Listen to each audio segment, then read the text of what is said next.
आपने जान ली है। और अब तोधक छंद के द्वारा 8वें श्लोक की ओर हम लोग चलते हैं। तोधक छंद की 11 अक्षरी छंद है। ओम नमः सिद्धिभ्या श्री चंद्र प्रभु जिनेन्द्राय नमः। और अनेक 11 अक्षरी छंदों के द्वारा आपने इस स्तुति को पढ़ा है। अब तोधक छंद के द्वारा ज्ञानमती माता जी भगवान चंद्र प्रभु से क्या कहती है, सुनिएगा। चंद्रजिनो भवतापहरस्तां चिंतित वस्तु सुखानि दर्शा कल्पतरुर्जिनैर्चितदाता नौमि सदा मम सेत्रिविधाता। इस तरह से अक्षरों की सिमेट्री बिठाना और अक्षरों को पूर्ण करना छंद के अनुसार, व्याकरण को सिखाना छंद के माध्यम से कह रही है। चंद्र जिनो भवताप हरस्तम, तुम चंद्र जिना भवताप हरा, हे चंद्र प्रभु भगवान आप संसार के ताप को हरने वाले हैं। संसार में ताप कैसा? केवल धूप का आतप ही नहीं है, संसार में जो कर्मों के ताप से प्राणी जल रहे हैं, उस आतप को, उस संताप को, उस ताप को, उस जन्म मरण की अग्नि रूपी ताप को हे चंद्र प्रभु भगवान आप हरण करने वाले हैं। और क्या कहते हैं? चिंतित वस्तु सुदानी दक्षा, और मन में जो चिंतन किया जाए, जिस चिंतित वस्तु को मांगा जाए उसको देने में दक्ष है, समर्थ है। अर्थात आपकी भक्ति से चिंतित वस्तु भी प्राप्त हो जाती है। इसीलिए भगवान को चिंतामणि की उपमा देते हैं। ही ईप्सित दाता कल्पतरु, और चंदा प्रभु भगवान कैसे हैं? इच्छित वस्तु के देने में आप कल्प वृक्ष के समान हैं। कल्प वृक्ष बिना मांगे नहीं देता, मांगने पर देता है। लेकिन तीर्थंकर भगवान हमारे बिना मांगे केवल भक्ति करने मात्र से सब कुछ दे देते हैं।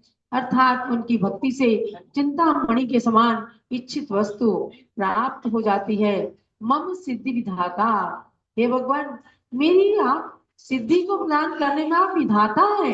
विधाता का मतलब ब्रह्मा, आप तो ऐसे ब्रह्मा है कि जो हमें सिद्धि को भी निर्वाण को भी प्रदान करने वाले हैं। ऐसे हे जिन सदा नौमी, आपको मैं सदा नमस्कार करता हूँ। अंत में नौमी क्रिया के साथ में कर्ता कौन जुड़ता है? अहम।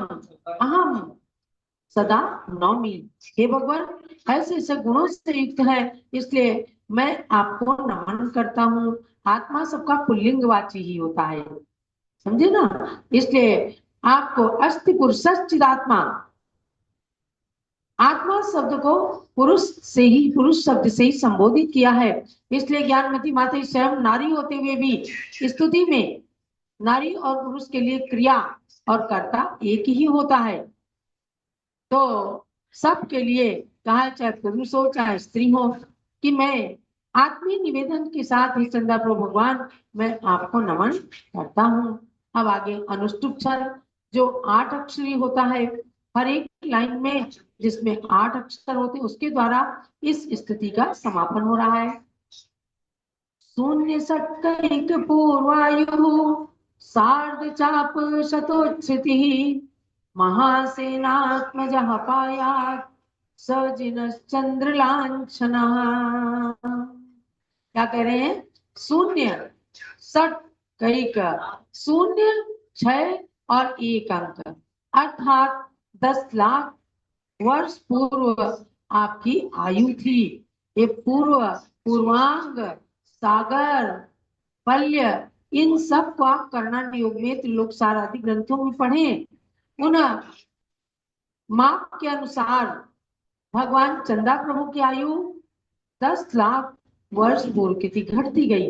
भगवान ऋषभदेव की आयु 84 लाख पूर्व वर्ष की थी, और घटते घटते भगवान चंदा प्रभु की आयु 10 लाख पूर्व की आयु हो गई। आगे घटते घटते महावीर भगवान की कितनी? केवल 72 साल की रह गई। तो ये अवसर्पणी काल चल रहा है। अवसर्पणी में भी हुंडावसर्पणी काल चल रहा है। यहाँ आयु अवगाहना सब कुछ घटती चली जाती है। चंदा प्रभु भगवान की आयु 10 लाख वर्ष पूर्व की थी, सार्ध चाप सतोष थी और 150 धनुष की आपके शरीर की ऊंचाई थी। महासेनात्मजा महासेन नाम के राजा के आत्मजा माने आप पुत्र हुए। तीर्थंकर पुत्र को जन्म देने वाले महासेन महाराजा हुए चंद्रपुरी के, और लक्ष्मणा उनकी महारानी, जिनके उदर से, जिनके पवित्र गर्भ से चंद्रप्रभ 8वें तीर्थंकर का जन्म हुआ। सजिनहा और कहा चंद्र लांछना, चंद्रमा आपका लांछन माने चिन्ह है, और सजना पायात वे चंद्रप्रभ भगवान हम सबकी रक्षा करें। तो भगवान चंदा प्रभु तो अपना रक्षक भी बताया। हर भगवान रक्षा करने वाले हैं, यानी उन्हीं भक्ति से आत्मा सुरक्षित होती है। और चंदा प्रभु भगवान की स्तुति का भी समापन करते हुए ज्ञानवती माता जी ने कहा कि भगवान जैसे आपने सिद्ध पद को प्राप्त किया और अपनी आत्मा को अनंत काल के लिए सुरक्षित कर लिया, इसी प्रकार हम सब जो आपकी स्तुति कर रहे हैं, हमें भी आप रक्षा प्रदान करें, अर्थात हमारी रक्षा करें। इति श्री चंद्रप्रभ स्तुति समाप्ता। चलो चंद्रप्रभ भगवान की छोटे छोटे छंदों के द्वारा भी आपको स्तुति का पाठ हम कराते हैं, इसमें परिचय भी प्राप्त हो रहा है। आप इन चमत्कारिक छंदों के में रचित स्तुति का पाठ एक एक का जरूर करते रहें, क्योंकि रत्नत्रय महोत्सव चल रहा है, समय कम मिलता है। फिर भी आप इन रत्नत्रय की पूर्णता को प्राप्त करने वाले भगवंतों के चरित्र को पढ़ करके रत्नत्रय महोत्सव को जीवन में सार्थक करें, यही सबके लिए मंगल प्रेरणा और आशीर्वाद है। और सायंकाल में अब 7 बजे से पुनः जुड़े आरती के साथ। आरती में तीर्थंकर भगवान की, तीर्थ की और गुरु माता की आरती करके पुण्य प्राप्त करें। सबके लिए बहुत बहुत मंगल आशीर्वाद।